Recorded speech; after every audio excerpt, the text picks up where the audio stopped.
U.S. and its allies to trip into more blunders, and that means creating non-stop, perpetual war in the Middle East.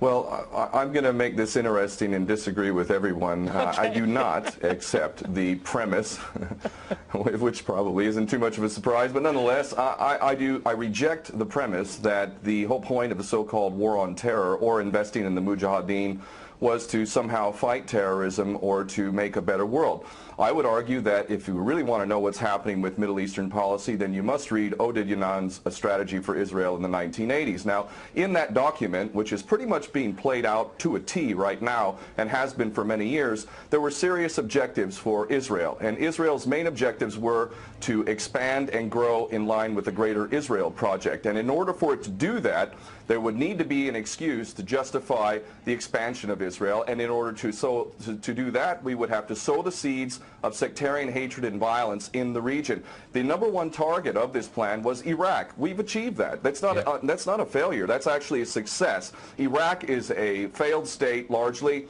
It is an absolute basket case. Sectarian hatred is absolutely insane. We see the beheadings and all of this madness, and we think it's a disaster. No, it's not at all. In fact, it's all part of the plan to break up Iraq into 3 different states.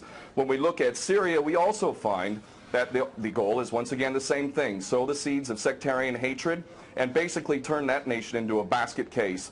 This is happening according to plan as well. Now, ISIS, funny enough, could stand for the Israeli Secret Intelligence Service. Many people are seeing the very big benefits to the state of Israel, the so-called Jewish state of Israel, by the breakup and the balkanization of the surrounding states. So actually, if you believe what's being told to you, and I just don't know why anyone would believe anything that comes out of the mouth of virtually any Western leader, whether it be Obama or Bush or any of the rest of them, all of these people are nothing but patent liars, and everything they say is pretty much the opposite of the truth. So I don't accept virtually anything they say. Okay, good. Violence.